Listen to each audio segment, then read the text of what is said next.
오늘은 거룩한 주일입니다. 다 함께 찬양하며 예배를 하나님께 드리겠습니다.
찬양을 받아 주소서. 우리는 주님의 종들, 주님은 우리 주시라. 주 대신 예수님 오셔서 이 찬양을 받아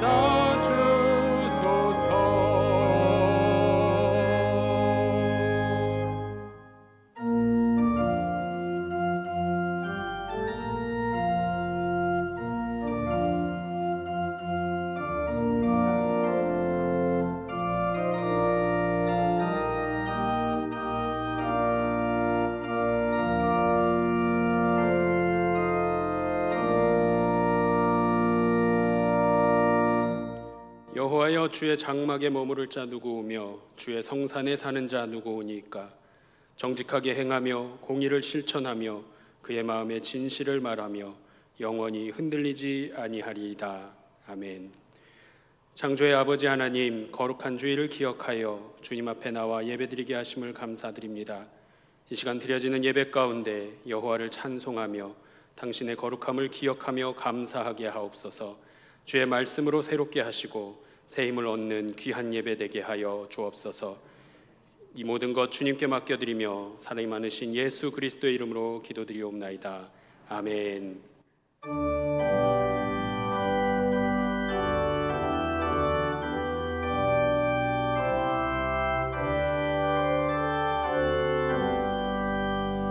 주 예수 이름 높이여 다 찬양하여라. 금멸류관을 들여서 만유의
나는 전능하신 아버지 하나님, 천지의 창조주를 믿습니다. 나는 그의 유일하신 아들, 우리 주 예수 그리스도를 믿습니다. 그는 성령으로 잉태되어 동정녀 마리아에게서 나시고 본디오 빌라도에게 고난을 받아 십자가에 못 박혀 죽으시고 장사된 지 사흘 만에 죽은 자 가운데서 다시 살아나셨으며 하늘에 오르시어 전능하신 아버지 하나님 우편에 앉아 계시다가 거기로부터 살아있는 자와 죽은 자를 심판하러 오십니다. 나는 성령을 믿으며 거룩한 공교회와 성도의 교제와 죄를 용서받는 것과 몸의 부활과 영생을 믿습니다. 아멘. 저희를 향하신 자비와 긍휼이 한이 없으신 아버지 하나님, 진심으로 감사드립니다. 세상을 구원하게 하여 독생자 예수 그리스도를 이 땅에 보내주시고 주님의 십자가 보혈로 택함받은 백성들이 예수 그리스도를 이 땅에 보내주시어 주님의 십자가 보혈로 택함받은 성도들이 회개한 모든 성도들을 깨끗이 씻어주시는 은혜의 하나님께 진심으로 감사를 드립니다. 지난 한 주간도 죄악 가운데 있었던 우리를 주님의 크신 은혜의 날개 아래 품어주시고 이 시간 주께 예배하는 자리로 인도해 주신 아버지 하나님께 감사를 드립니다. 이 시간 주께 예배하는 자리에 인도해 주신 아버지 하나님께 감사를 드리오니 받아주시옵소서. 여러분 성교학교 현장 예배를 계획하고 교회 학교 선생님들이 준비하여 서로히 드리고자 하오니 받아주시옵소서. 짧은 일지으면 많은 정서와 노력이 있사오니 주님께서 채워주시옵소서. 이번 주부터 수요 기도회를 계속하려 하오니 주님께서 함께하여 주시옵소서. 모든 사람들이 예전에 누린 그 자유를 누리며 살게 하여 주옵소서. 우리는 믿음의 자녀로서 산다고 다짐을 하면서도 연약하고 부족하여서 주님의 자녀로 살면서도 늘 연약하고 부족하여 주님의 뜻보다는 주님 뜻대로 살면서도 알고도 있고 모르게 된 죄인임을 고백하오니 용서하여 주시옵소서. 전 개인이 함께하며 예배들이 얼마나 큰 행복이었음을 알게 하오니 주님 우리의 기도를 들어 응답하여 주시옵소서. 우리 어린 자녀들 모두 함께 모여 같이 교제하며 성경을 배우며 하나님의 자녀로 성장하기를 원합니다. 어려운 가운데서도 이 시간 전국 각지에서 드려지는 예배를 주님 받아 주시옵소서. 대통령을 비롯한 위정자들에게 하나님의 은혜가 넘쳐서 이 나라를 잘 이끌어갈 수 있도록 지혜와 판단력을 허락하여 주시옵소서. 국민의 소리를 잘 듣는 위정자들 되게 하여 주옵소서. 북한과의 관계도 대화가 잘 이루어져서 원활하게 지내게 하여 주옵소서. 모든 것이 주님의 인도에 따르게 하여 주옵소서.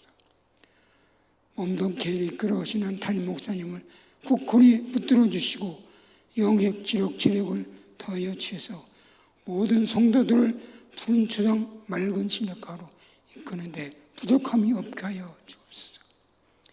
귀한 찬양을 춤바에 드리는 할렐루야 찬양대의 찬양을 축복하여 주시옵소서. 너희 중에 큰 자는 너희를 섬기는 자가 되어야 하리라.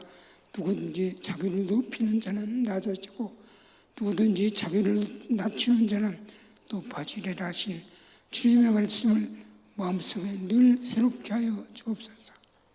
이 시간 귀한 말씀을 전해하신 이덕한 담임 목사님께 성령의 충만함으로 권세 있는 말씀을 전하게 하셔서 이거에 모인 모든 성도들을 성령의 충만함으로 권세 있는 말씀을 전하게 하셔서 이것에 모인 모든 성도들을 마음가짐마다 은혜가 넘치게 하여 주옵소서. 새로 시작되는 한 주로 하나님께 마음마저 은혜 받는 시간 되게 하여 주옵소서. 새로 시작되는 한 주가도 성도들 마음마다마다 은혜 받게 하여 주옵소서. 새로 시작되는 한 주도 성도들의 은혜가 강같이 흘러 넘치게 하여 주옵소서. 예배 모든 순서를 통하여 왕이신 예수님 홀로 영광 받으시기를 원하며 우리를 죄에서 구원하여 주신 예수 그리스도의 이름으로 감사하며 기도하옵나이다. 아멘.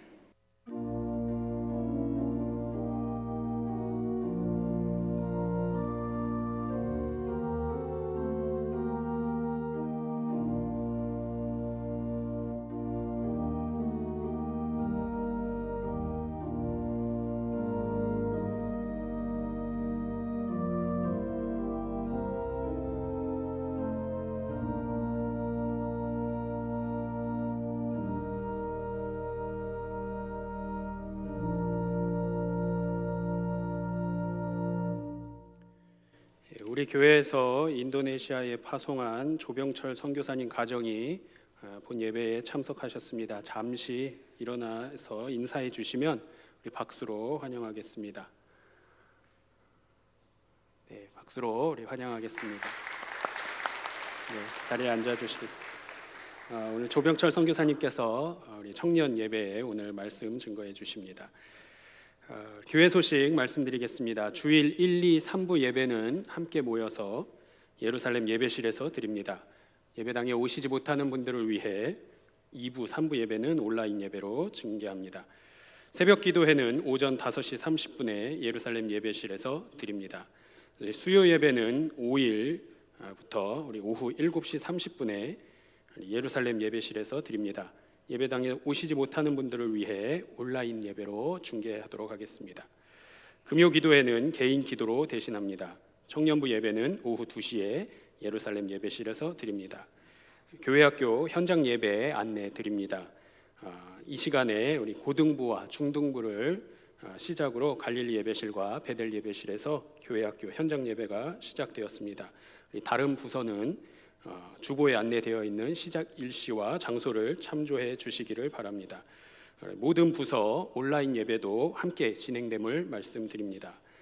알림입니다. 감염 예방을 위해 사용하신 주보는 꼭 가지고 가주시기 바랍니다. 교회 안에서 마스크도 또한 꼭 착용해 주시기를 바랍니다.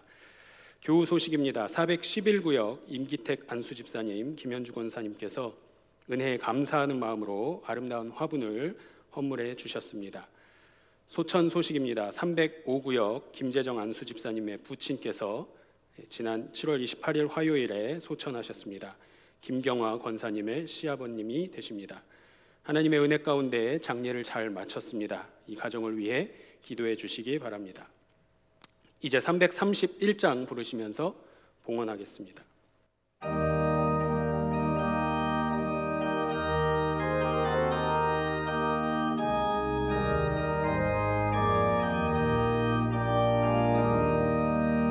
영광을 받으신 만유의 주여, 우리가 명령을 따르리다. 베푸신 은혜를 감사히 알고 진실한 마음으로 섬기겠네.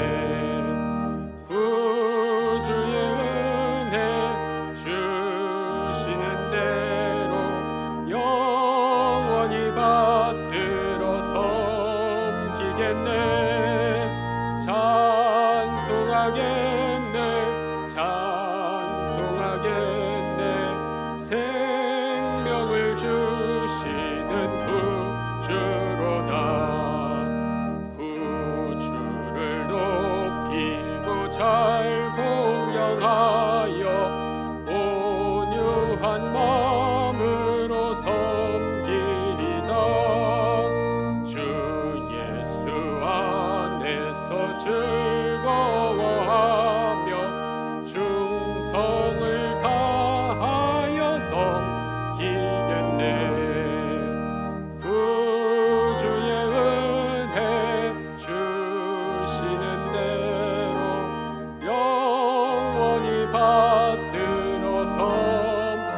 찬송하겠네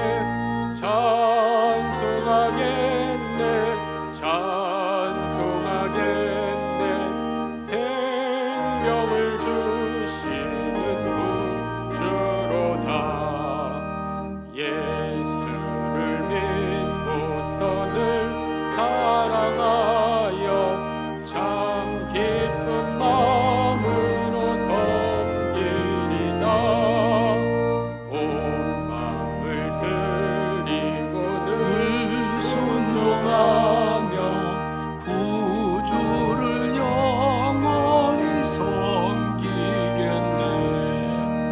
구주의 은혜 주시는 대로 영원히 받들어 섬기겠네.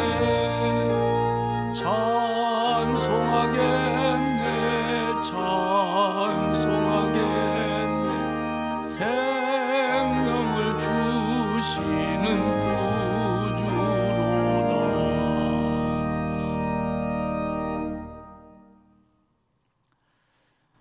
우리를 구원하사 자녀 삼아 주시고 참 생명을 주신 하나님 아버지께 감사와 영광과 찬송을 올려드립니다. 지난 한 주간도 우리들을 지켜주셨고 오늘 복되고 귀한 주일을 허락하사 하나님 앞에 예배당으로 달려나오게 하시고 가정에서 정성을 모두어 예배드리게 하시니 고맙습니다. 임재하셔서 우리의 예배를 받으시고 주를 사랑하는 백성들에게 은혜와 복을 내려 주옵소서. 구원의 감격으로 살아가고 범사에 감사하는 마음을 모아 하나님 앞에 귀한 예물 드리오니 아버지여 받아 주옵소서. 주일헌금을 드립니다. 감사 예물을 바칩니다. 받으시옵소서. 10의 1조를 드립니다. 흠양하여 주옵소서.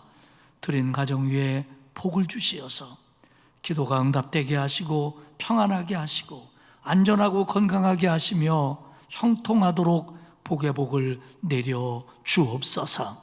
구제헌금, 장학헌금, 국내외 선교헌금을 바칩니다. 하나님의 복음의 확장을 위한 예물이오며 이웃사랑의 실천이오니 그 목적대로 사용되게 하시고 귀한 구원의 열매들이 나타날 수 있도록 하나님 도와 주옵소서. 오늘 귀한 꽃꽂이 예물을 드리는 집사님의 가정 위에 복을 주시어서 기도마다 응답되게 하시고 손대하는 일이 잘 되도록 복을 내려 주옵소서. 기도 제목을 담아 간절한 마음으로 서원 예물을 드리는 손길들이 있습니다. 또 예배당 건축헌금과 여러 가지 예물들을 바칩니다. 하나님 그 기도마다 응답하여 주옵소서. 아버지 하나님, 코로나19라고 하는 어려운 때를 살아갑니다. 먼저 믿는 저희들 실망하지 않고 이때에 우리에게 주시는 더 큰 은혜를 사모하며 주의 뜻을 깨달아 회개하며 주께로 돌아가는 저희들 되게 하여 주옵소서. 그리고 치료약도 나오고 백신도 개발되어 일상을 복귀하는 날이 오도록 하나님이여 이 땅을 고쳐 주옵소서. 특별히 우리나라 하나님의 은혜로 지켜주옵시고 우리 교회 성도들 연세 드신 어른들로부터 젖먹이 어린아이까지 한 사람도 코로나에 어려움 당하지 않도록 하나님이 막아주시고 지켜주시고 돌보아 주옵소서. 어려운 때에 또 다른 질병으로 고통받는 성도들을 긍휼히 여기시고 하나님 치유하시며 오늘도 병원에서 요양원에서 하나님을 사모하는 자들에게 주여 은혜를 내려 주옵소서. 성도들의 사업도 도와주시고 특별히 교회 학교가 오늘부터 이제 부분적으로 현장에서 예배를 드리기 시작했사오니 감사합니다. 하나님 어려움이 없게 하시고 우리 아이들이 다시 예배당으로 돌아올 수 있도록 은총 베풀어 주옵소서. 이번 한 주간을 살아갈 때에도 하나님이 방패가 되어주시고 산성되어 주시어서 우리를 막아주시고 우리를 숨겨주시어서 위축되지 않고 실망하지 않고 그러면서도 조심하며 기쁨과 감사함으로 한 주간을 승리할 수 있도록 만들어 주옵소서. 우리 인도네시아 조선교사님 또 안식년에 한국에 와 있는데 이곳에서 쉼과 사역 위에도 기름 부어 주옵소서. 감사드리며 예수님의 이름으로 기도하옵나이다. 아멘.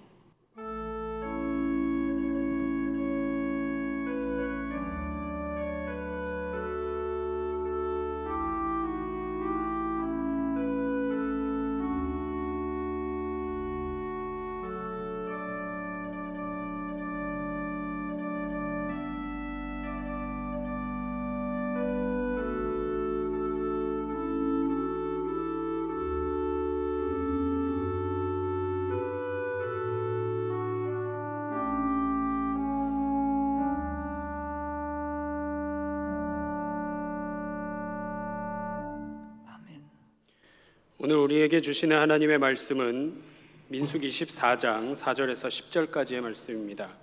구약성경 217페이지입니다. 민수기 14장 4절에서 10절까지 말씀 제가 봉독해 드리겠습니다.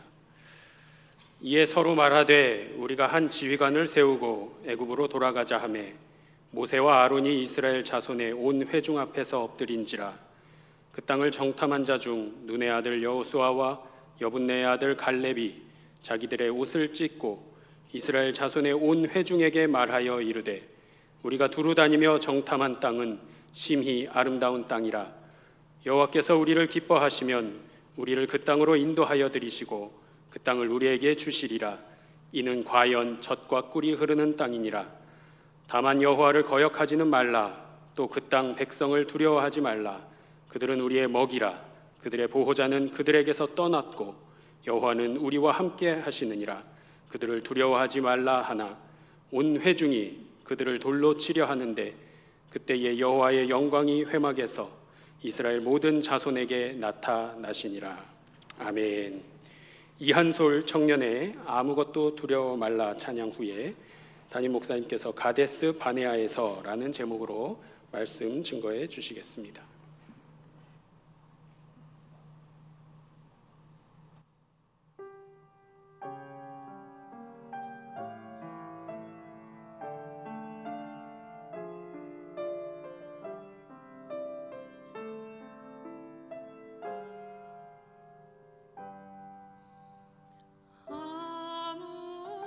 아무것도 두려워 말라.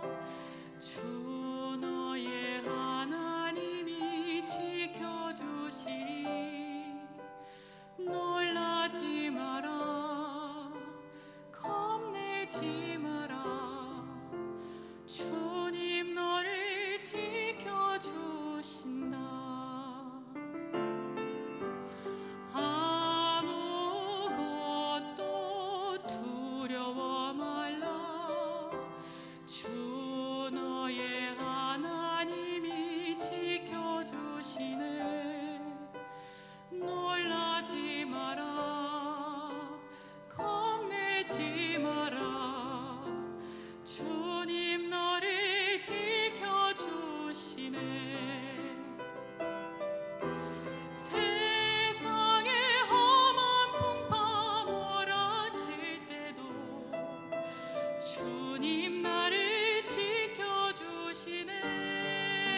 은혜스러운 찬양이었습니다.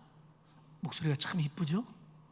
얼굴도 이쁘지만 특별히 오늘 또 설교 본문하고 아주 잘 맞는 찬양입니다. 고맙습니다. 광고해드린 것처럼 이번 주 수요일 저녁부터 이곳에서 수요 예배를 드립니다. 5개월 만에 다시 드려지는 수요 예배입니다. 물론 온라인으로도 중계를 하겠습니다만은 가능하면 이 자리에 나와서 함께 예배 드리기를 바랍니다. 교회학교 예배 중에서 중고등부 예배를 시작을 했습니다. 지금 이 시간에 1층과 4층에서 예배를 드리고 있는데요. 또 초등부는 다음 주일부터, 유년부는 넷째 주일부터, 유치부 영화부도 그렇고요. 또 영어 예배부는 9월부터 시작을 하려고 준비합니다. 교회와 교육위원회 각 부서에서는 기쁜 마음으로, 그러면서도 긴장하면서 기도하며 시작을 하고 있습니다. 성도님들께서 특별히 교회학교의 예배를 위해서 기도해 주시기를 바랍니다. 교회는 방역에 최선을 다하고 어려움이 없이 예배가 진행될 수 있도록 노력하겠습니다. 하지만 교회의 노력만 가지고 되는 것이 아니기 때문에 여러분들이 관심 가져주시고 또 많이 기도해 주시기를 바랍니다. 8월의 첫 주일입니다.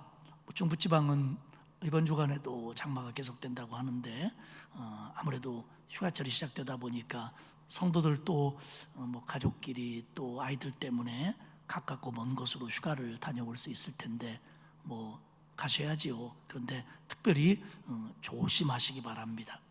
개인위생 철저히 하시고 마스크는 꼭 쓰셔야 됩니다. 어디 가서 누가 여기서는 마스크 안 써도 돼요 그러면 아니야, 우리 목사님이 꼭 쓰라고 그랬어, 이렇게 하시길 바래요. 식사하실 때도 이렇게 들고 하고 내리고. 그리고 휴가 다녀오셔서 몸이 좀 안 좋은 것 같다 그러면 한 주 정도 가정에서 온라인으로 예배를 드리는 것도 센스입니다. 오늘은 민수기 13장 14장의 내용을 중심으로 가데스 바네아에서라는 제목으로 은혜를 나누고자 합니다.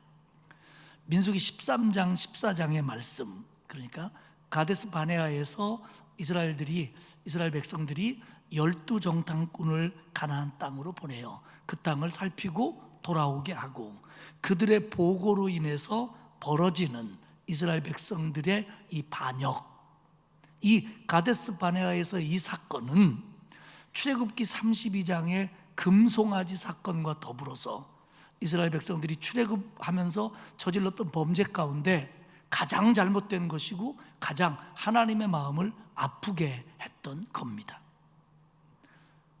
금송아지 사건, 그리고 이 12정탐꾼의 사건, 이 내용은 우리 성도들이 거의 다 아는 분들이 많을 겁니다. 이스라엘 백성들이 광야에서 참 많은 잘못을 했는데 그건 다 일일이 기억하지 못하지만 이 금송아지 사건하고 12정탐꾼 사건은 대부분 성도들이 기억을 합니다. 그만큼 이 사건이 큰 일이었다고 하는 겁니다. 이 두 사건이 하나님의 마음을 얼마나 아프게 했던지 하나님은 이 두 사건 후에 분노하셔서 모세에게 말씀하시기를 내가 이스라엘 백성들을 다 멸절하겠다, 다 멸망시키겠다, 그리고 모세 너를 통해서 새로운 민족을 만들겠다, 그렇게 말씀하실 정도였습니다. 이 두 사건 후에. 그리고 훗날 신명기에서 모세가 이제 그 9세대들이 광야에서 다 죽고 출애굽 2세대들을 중심으로 가나안 땅을 들어가려고 할 때 모세가 마지막으로 그들에게 당부하면서 뭐라고 얘기하냐면 두 가지 사건을 얘기합니다. 신명기 초창 시작하면서 그게 하나가 가데스 바네아 사건이고 하나가 금송아지 사건입니다. 그 두 가지 사건을 얘기하면서 정말 이 일은 없었어야 될 사건이다 라고 모세가 회고하고 있습니다. 그만큼 오늘 본문의 내용은 이 가데스 바네아에서 있었던 이 일은 이스라엘의 정말 불신앙의 사건이었고 하나님의 마음을 아프게 했고 하나님의 진노를 일으킨 일이었습니다. 결국 이 일 후에 이스라엘 백성들은 바로 가나안 땅으로 들어가지를 못했고 다시 광야로 방향을 꺾어야 됐고 그 광야에서 40년을 살아야 했습니다. 그리고 이 일에 가담했던 20세 이상의 모든 이스라엘의 성인 남녀는 결국 가나안 땅에 들어가지 못하고 광야에서 마지막을 맞이해야만 했습니다. 대부분 알고 계신 내용이지만 오늘 좀 더 본문의 말씀을 좀 깊이 있게 나누어 보려고 합니다. 첫 번째는 이 일의 발단입니다. 이스라엘 백성들은 이제 시내 광야를 출발해서 바란 광야에 도착하고 가데스 바네아에 진을 칩니다. 이 가데스 바네아는 아마도 바란 광야의 끝쪽 가나안 땅에 가장 가까운 지역이었을 걸로 봅니다. 그리고 거기는 오아시스 지역이었어요. 이곳을 가데스라고도 부르고 무리바라고도 부릅니다. 모세는 여기서 12명의 정탐꾼을 가나안 땅으로 보냅니다. 민수기 13장 1절과 2절을 봅시다. 여호와께서 모세에게 말씀하여 이르시되 사람을 보내어 내가 이스라엘에게 주는 가나안 땅을 정탐하게 하되 그들의 조상의 가문 각 지파 중에서 지휘관 된 자 한 사람씩 보내라. 여호와께서 모세에게 말씀하여 이르시되 각 지파에서 지휘관 한 사람씩을 뽑아 12명을 정탐꾼으로 보내라. 오늘 이 말씀 민수기 13장 1, 2절의 말씀만을 보면 이 일이 하나님의 말씀에 의해서 하나님의 명령에 의해서 정탐꾼을 보내진 걸로 기록되어 있습니다. 본문은 그렇습니다.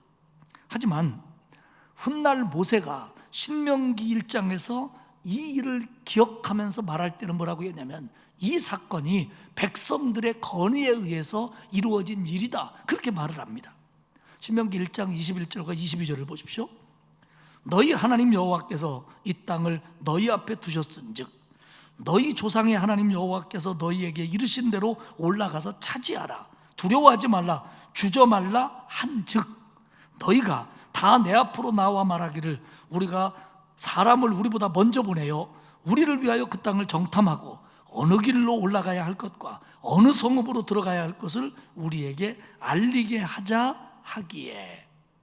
그러니까 신명기에서의 모세의 회고에 의하면 가데스 바네아에서 이 일은 하나님이 모세에게 말씀하신 대로 모세가 가나안 땅으로 올라가자, 쳐들어가자, 두려워하지 말자, 주저하지 말자 그랬더니 백성들이 걱정하면서 무조건 갈 일이 아니고 먼저 정탐꾼을 보내서 가나안 땅을 좀 살핀 다음에 갑시다.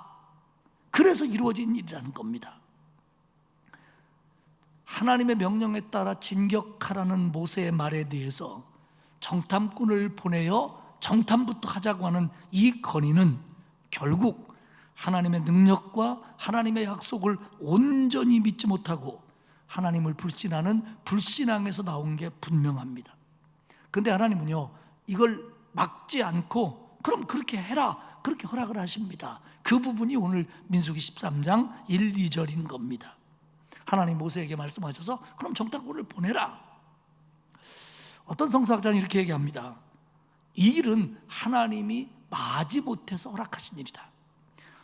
이 일은 처음부터 잘못된 거다, 그렇게 지적을 합니다.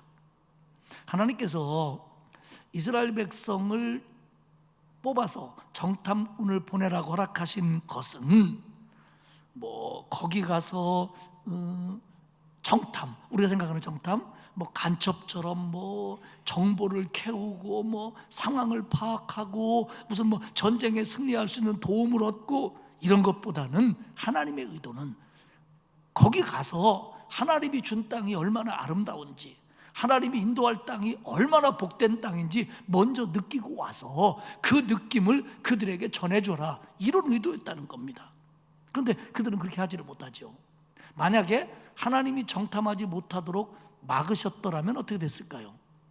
이놈들 무슨 말이야, 내가 가라면 가지, 정탐은 무슨 정탐이야, 그냥 가, 그랬으면 어떻게 됐을까요? 그러면 이스라엘 백성들은 그랬을 거예요. 아니, 정탐도 안 해보고 어떻게 싸우냐고, 가나안 땅에 가본 사람이 있냐고, 이러다가는 우리 다 죽는다고 반발하고 안 간다고 했을 겁니다. 억지로 들어갔다고 해도 그런 마음을 가지고 가나안 땅을 점령할 수는 없었을 거예요. 하나님이 이기게 하시지도 않았을 거고요. 그러면 결과는 똑같습니다. 결국 억지로 갔다가 져가지고 다시 광야로 돌아올 수밖에 없었을 거예요. 그렇기 때문에 하나님은 이스라엘 백성들이 정탐하는 것을 허락합니다. 모세는 하나님의 허락에 따라 12지파에서 한 사람씩 지휘관을 뽑아서 가나안 땅으로 보냅니다. 12지파에서 한 사람씩, 온 이스라엘이 마음을 모으자는 겁니다. 그런데 여기서 지휘관 된 자들은 민수기 앞에 나오는, 그래서 인구조사를 하고 그 다음에 진영을 갖추고 진격할 때 리더가 되는 그 지휘관들과는 다른 사람들입니다. 이분들은 조금 원로급이고 나이가 있지만 이 정탐꾼들은 비교적 젊고 좀 활동성이 있는 분들입니다. 왜냐하면 지금 가나안을 정탐한다고 하는 것은 이들이 맞기 때문이죠. 하나님은요, 언제나 하나님의 일의 성격과 상황에 따라 그 일에 맞는 사람들, 거기에 달란트를 가진 사람들을 통해서 하나님의 일을 하시는 게 하나님의 원칙입니다. 하나님은 그 길을 기뻐하는 겁니다. 결국 이 일은 전술적인 전략을 얻기보다는 약속의 땅이 얼마나 좋은지, 하나님이 함께 하시면 그 땅이 우리 것이 될 수 있다라고 하는 믿음을 북돋아주기 위한 결정이었는데 결국 그들은 그렇게 하지를 못합니다. 민수기 13장 4절에서 15절까지 쭉 보면 각 지파를 대표하는 12지파의 지휘관들 이름이 나옵니다. 그 중에 우리는 두 사람을 기억합니다. 6절에 유다 지파 여분네의 아들 갈렙, 8절에 에브라임 지파 눈의 아들 호세아. 모세는 이 호세아를 여호수아라고 부릅니다. 여호수아의 뜻은 여호와는 구원이시답니다. 모세는 17절 이하에 그들에게 구체적으로 임무를 지시합니다. 먼저 가나안 사람들을 좀 봐라. 그들이 강한지 약한지 많은지 적은지, 그리고 그들의 사는 땅을 좀 봐라. 좋은지 나쁜지, 성읍은 진영인지 그냥 산성인지, 그리고 토지를 좀 봐라. 비옥한지 메마른지, 나무가 있는지 없는지, 그리고 그 증거로 거기에 열매들을 좀 따가지고 와라. 그렇게 보냅니다. 주민들을 살펴봐라. 성읍들을 좀 눈여겨봐라. 토지는 어떤지 좀 느껴봐라.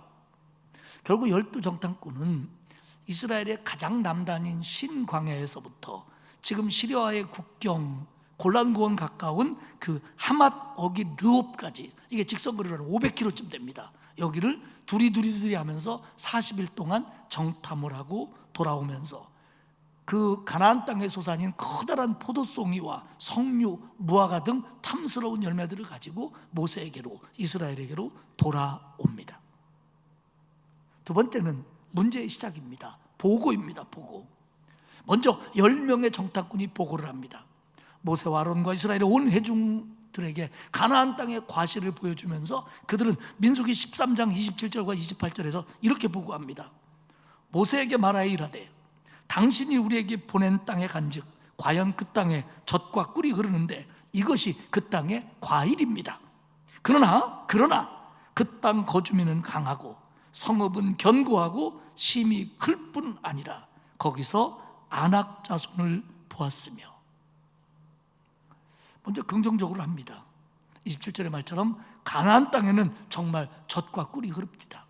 그런데 여러분, 이스라엘을 성지순례 해본 분들은 알지만 지금 가나안 땅, 팔레스타인 이스라엘 땅이 모든 곳이 기름진 곳은 아닙니다.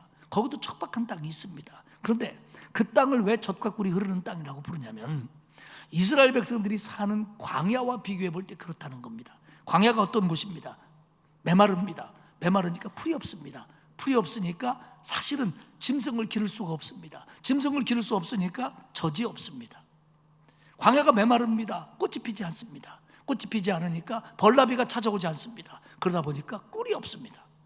그런데 가나안 땅은 상징적으로 물이 있습니다. 그리고 풀이 있습니다. 꽃이 핍니다. 그러니까 양떼를 기를 수 있고, 그리고 벌나비가 찾아듭니다. 그래서 젖과 꿀이 흐르는 땅입니다. 광야에 비교해 볼 때 하나님이 말씀하신 게 맞습니다. 거기 가니까 정말 젖과 꿀이 흐릅니다. 그런데 28절입니다. 그러나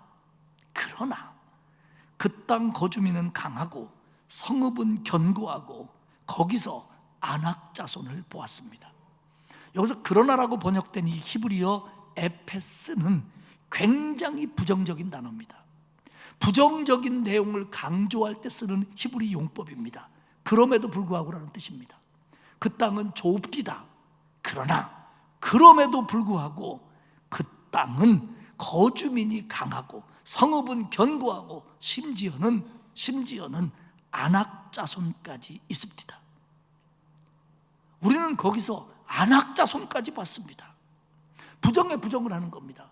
이 아낙 자손, 아낙, 이 단어는 목걸이와 관련된 단어입니다. 성서학자들은 이 단어가 아마 목이 긴 사람, 그래서 키가 큰 사람, 기골이 장대한 사람이라는 표현일 거다, 그런 뜻입니다.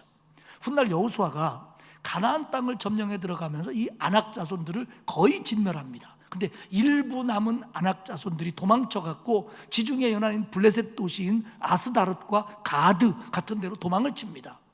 나중에 다윗과 블레셋이 싸울 때 거기에 골리앗이라고 하는 거인이 나옵니다. 이 골리앗이 가드 사람입니다. 아마도 그는 아낙 자손이었을 걸로 봅니다.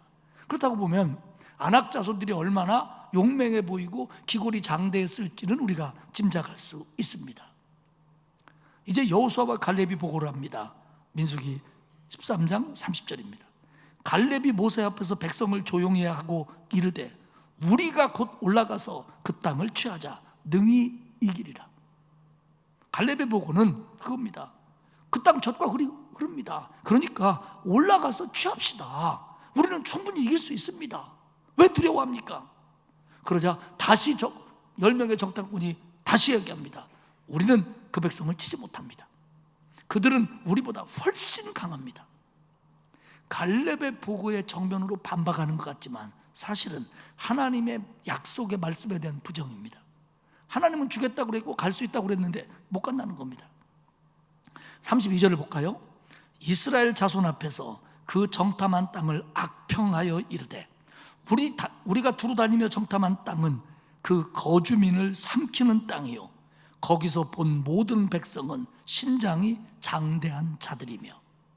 오늘 성경은 그들의 평가를 악평이라고 얘기합니다. 이 악평이라는 이 의미는 그들의 묘사가 악했다라고 하는 뜻도 되지만 그들의 보고가 거짓됐다는 얘기입니다. 그 땅이 거주민을 삼키는 땅이래요.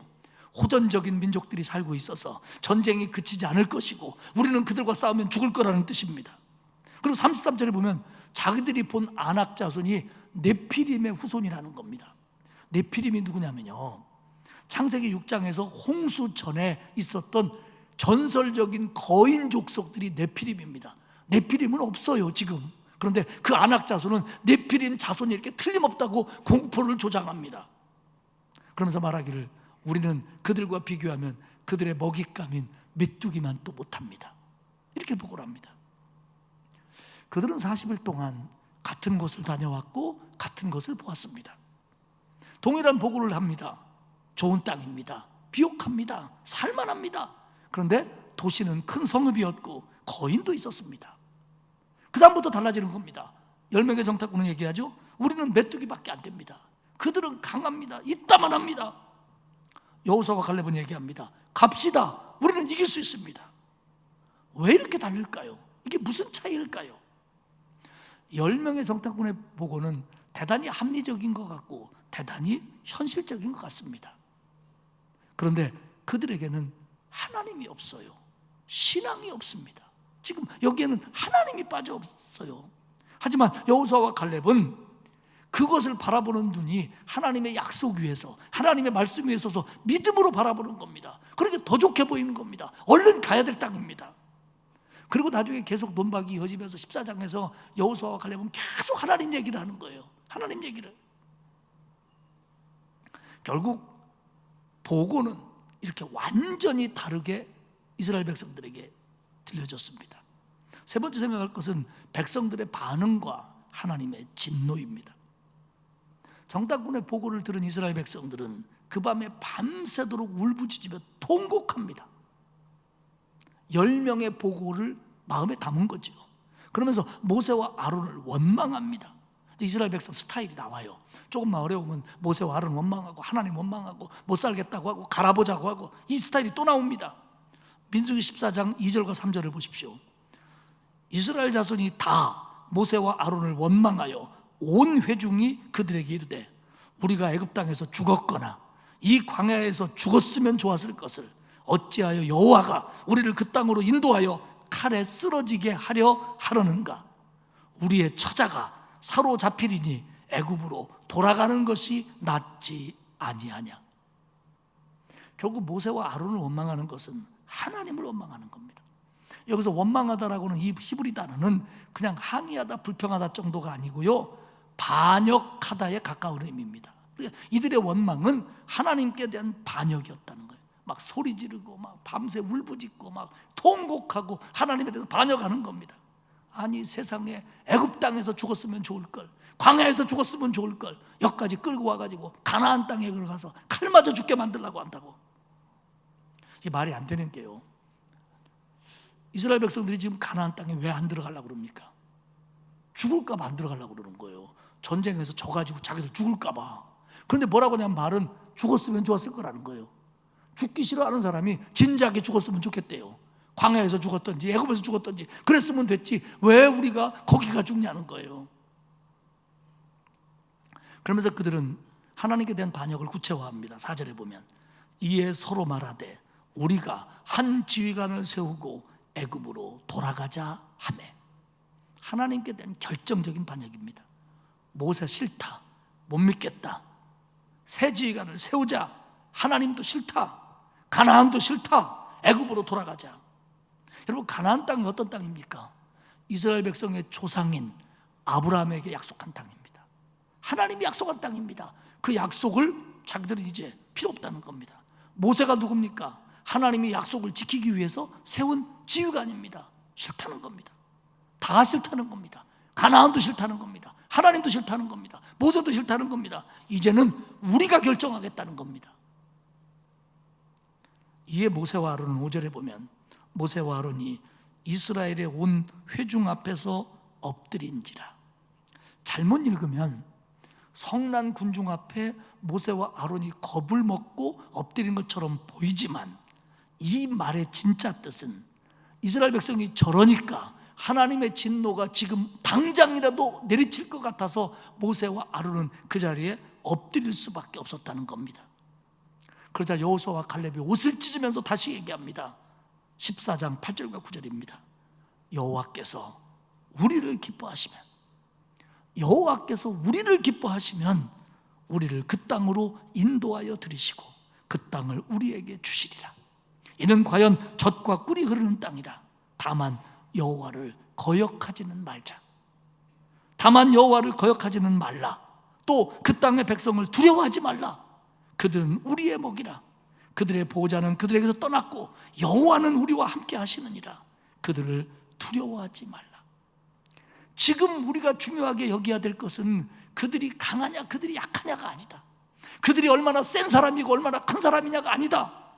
우리가 지금 중요하게 여겨야 될 것은 하나님이 우리를 기뻐하시느냐다. 우리가 지금 관심 가져야 될 것은 하나님이 우리를 기뻐하시느냐다. 우리는 그들을 두려워할 게 아니라 하나님을 두려워해야 된다. 하나님은 우리와 함께 하신다. 그러니 하나님을 거역하지는 말자. 이게 여호수아의 갈렙의 외침입니다. 사랑하는 여러분, 바른 신앙이라는 게 뭡니까? 하나님을 두려워하기 때문에 하나님을 거역하지 않으려고 하는 겁니다. 때로는 하나님의 말씀이 내 이성이나 판단이나 경험에 어긋나는 것 같고 내 이익에 반하는 것 같을지라도 하나님을 내가 두려워해야 되기 때문에 그 하나님의 말을 우리는 거역하지 못하는 거예요. 이게 바른 신앙입니다. 어떤 때는 하나님 말씀이 내 취향이나 내 스타일이나 내 판단에 100% 맞지 않을 수도 있어요. 그럴 때 우리는 어떻게 해야 됩니까? 나는 하나님을 거역해서는 안 된다. 이게 바른 신앙입니다. 그리고 하나님이 나와 함께 하시는 걸 믿고 하나님 말씀에 순종하는 거예요. 그 능력을 의지하는 거예요. 백성들이 화났습니다. 막 더 열받았어요. 석절 10절에 보니까 막 온 회중이 그들을 돌로 치려 하는데 그때에 여호와의 영광이 회막에서 이스라엘 모든 자손에게 나타나니라. 그들은 여호수아와 갈렙을 죽이려고 했습니다. 그런데요, 이런 일들, 통곡하고 원망하고 하나님께 반역하고 돌아가자고 외치고 죽이자고 했던 이 일이 10명의 정탐꾼에 의해서 주도된 게 아니라 온 이스라엘 백성이 다 그랬다라고 성경은 고발합니다. 1절과 2절과 5절과 10절에 보면 온 회중이 그랬다고 얘기하고요, 2절에 보면 이스라엘 자손이 다 그랬다고 그러고요, 1절에 보면 백성들이 다 그랬다는 겁니다. 결국 모세, 아론, 여호수아와 갈렙, 그리고 아이들, 아무것도 모르는 아이들, 그들 빼고는 다 그랬다는 거예요. 하나님께서 이 일에 대해서 영광 가운데 나타나고 노하셔서 뭐라고 얘기하냐면, 민수기 14장 22절에 보면 뭐라고 하냐면 이게 10번째 반역이라는 거예요. 10번째 반역이라는 거예요. 이스라엘 백성이 하나님 앞에 대들고 불평한 게 10번째라는 거예요. 출애굽기 14장에서 앞에는 홍해가 가로막고 바로의 군대가 쫓아왔을 때, 아니 애굽에 매장지가 없어서 여기서 죽이려고 하느라고 난리쳤죠.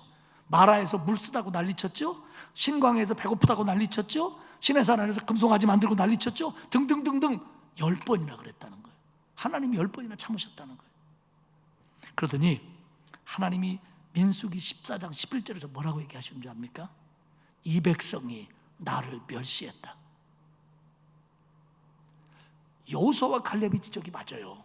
하나님이 우리를 기뻐하시는 게 중요한데 하나님은 뭐라고 느꼈냐면 이들이 나를 멸시했다는 거예요. 멸시했다는 거예요. 그러면서 12절에 가만 안 두겠다는 겁니다. 전염병으로 저들을 다 멸하고 모세 너를 통해서 내가 새로운 나라를 만들겠다는 거예요. 대단히 화나셨어요. 하나님이 그들에게 멸시를 받았어요. 사람들에게, 하나님의 백성들에게 멸시를 받았어요. 그러자 모세가 하나님 앞에 매달립니다. 15절에 하나님, 여기서 이들을 죽이면 하나님을 안 믿는 다른 나라 사람들이 뭐라고 하겠습니까? 하나님이 능력이 없어갖고, 하나님이 가나안 땅으로 데려갈 능력이 없어갖고 그 백성들이 다 거기서 죽었다고 그럴 겁니다. 이거 안 되지 않습니까? 그럼 18절에 얘기합니다. 하나님, 여지껏 참으셨지 않습니까? 하나님은 자비하시고 인자하시는 하나님인데 지금까지 용서하셨는데 이번에도 용서해 주십시오. 이번에도 용서해 주십시오. 하나님은 20절에서 모세에게 응답을 주십니다. 그래, 네 말처럼 내가 이들을 멸하지는 않겠다. 그래, 멸하지는 않겠다. 모세의 말을 들으셨어요. 그리고는 29절과 30절에 그런데 이 일에 가담한 모든 20세 이상의 성인들은 가나안 땅에 못 들어간다. 그건 안 된다. 여호수아와 갈렙만 가리라. 31절에 얘기합니다. 그리고 너희가 사로잡힐 거라고 걱정한 너희 처자, 그 자녀들, 그 아이들은 내가 데리고 가나안 땅으로 가겠다. 그리고 민수기 14장 34절을 눈여겨보십시오. 너희는 그 땅을 정탐한 날 수인 40일의 하루를 1년으로 쳐서 그 40년간 너희의 죄악을 감당할지니 너희는 그제서야 내가 싫어하면 어떻게 되는지를 알리라. 그들에게 말해줘라. 그들은 그제서야 내가 싫어하면 어떻게 되는지를 알게 될 것이라고 그들에게 말해줘라. 이스라엘 백성들이요, 하나님 앞에 원망하면서 뭐라고 그랬어요? 광야에서 죽었으면 좋았을 것을 왜 가나안 땅에 가 죽이려고 하느냐? 그래? 그럼 너희들 광야에서 죽어라. 우리는 가나안 땅에 들어가기 싫습니다. 그래? 그러면 광야로 돌아가라. 이겁니다. 가데스 바네아에서 결국 그들은 광야에서 죽는 길을 선택합니다. 그리고 가나안 땅이 아니라 광야로 돌아가는 길을 선택하면 자기들 말 한 대로 돼요. 사랑하는 여러분, 저는요 일주일 동안 이 말씀을 묵상하면서 야, 하나님 앞에 이게 말 조심해야겠구나. 괜히 나 죽겠네요 이러면 안 돼요. 그래서 하나님이 마스크를 쓰고 다니게 하시는 것 같아요. 요새 함부로 말하면 안 돼요. 절대로 함부로 말하면 안 돼요. 니네가 가나안 땅 싫다고 안 했냐? 그래, 그럼 광야로 가라. 니네 광야에서 죽고 싶다고 그랬지 않았냐? 그럼 그래라. 그리고 니네가 걱정한 니네 자식들, 니네가 걱정한다고 해결 안 돼. 자식들은 내가 책임지 마. 그 아이들은 내가 끌고 가겠다.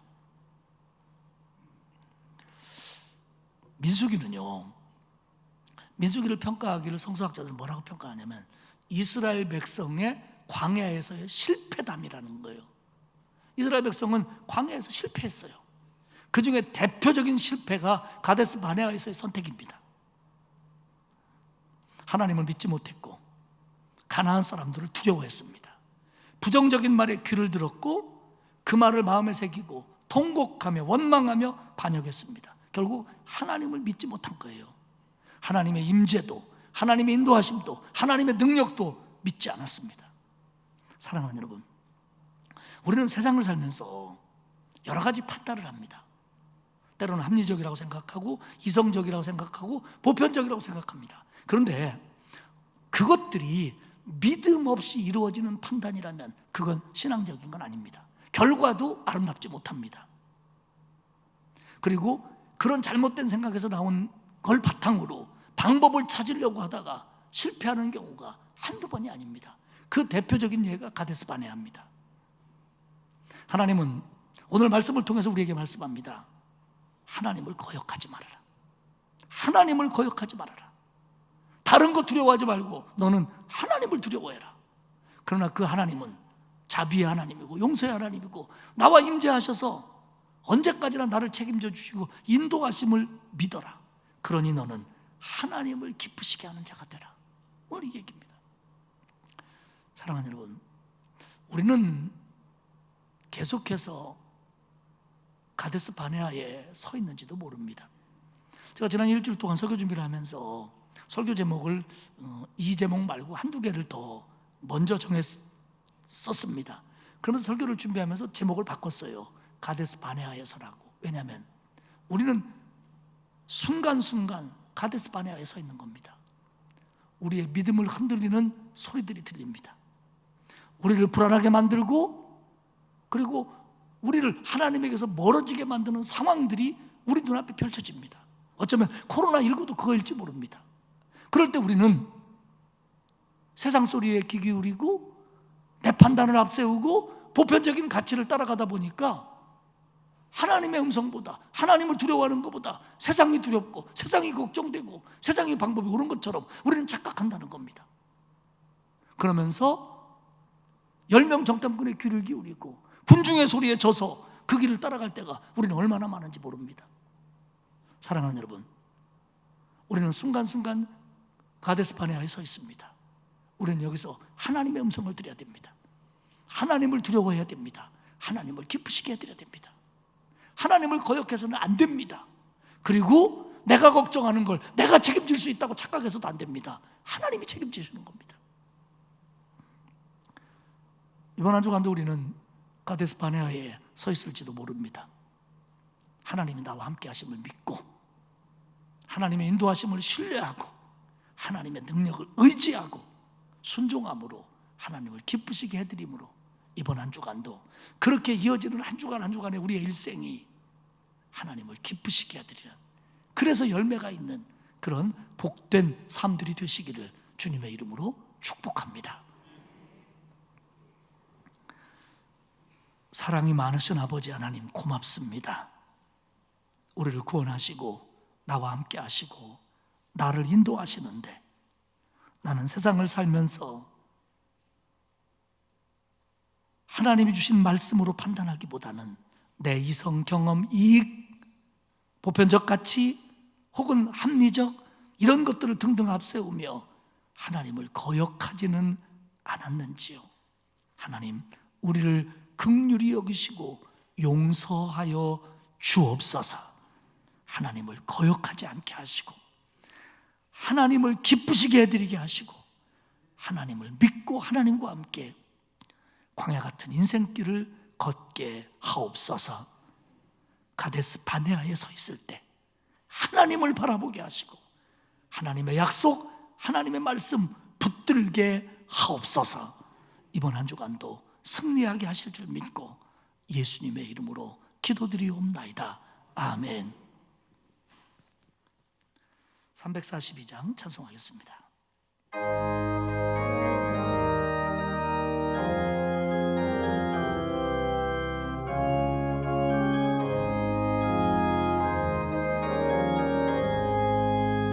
너 시험을 당해 죄 짓지 말고 너 용기를 다해 곧 물리치라. 너 시험을 이겨 새 힘을 얻고 주 예수를 믿어 늘 승리하라. 우리 구주의 힘과 그의 위로를 빌라. 주님 내 편에 서서 항상 도우시리. 내 친구를 삼가 잘 선택하고 너행을 삼가 늘 조심하라. 너 열심을 다해 늘 충성하고 온 정성을 다해 주 봉사하라. 우리 구주의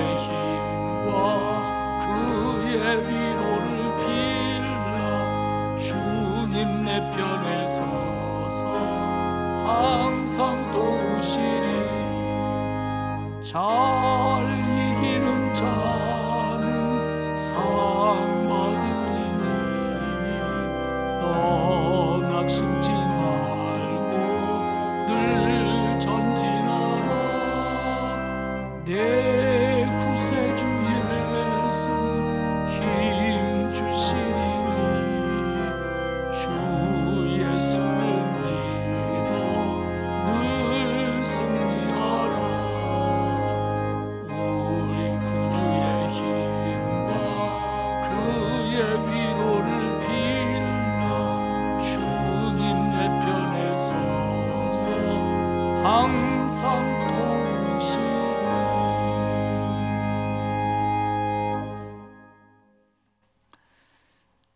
이제는 나의 주님 우리 구주 예수 그리스도의 은혜와 하나님 아버지의 넓고 크신 사랑하심과 성령님의 감화감동 위로 교통하시는 역사가 광야 같은 세상을 지나면서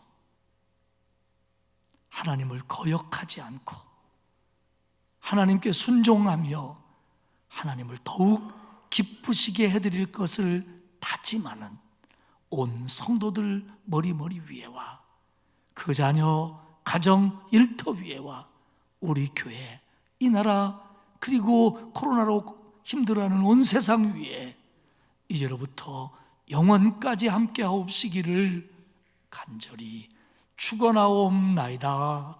아멘.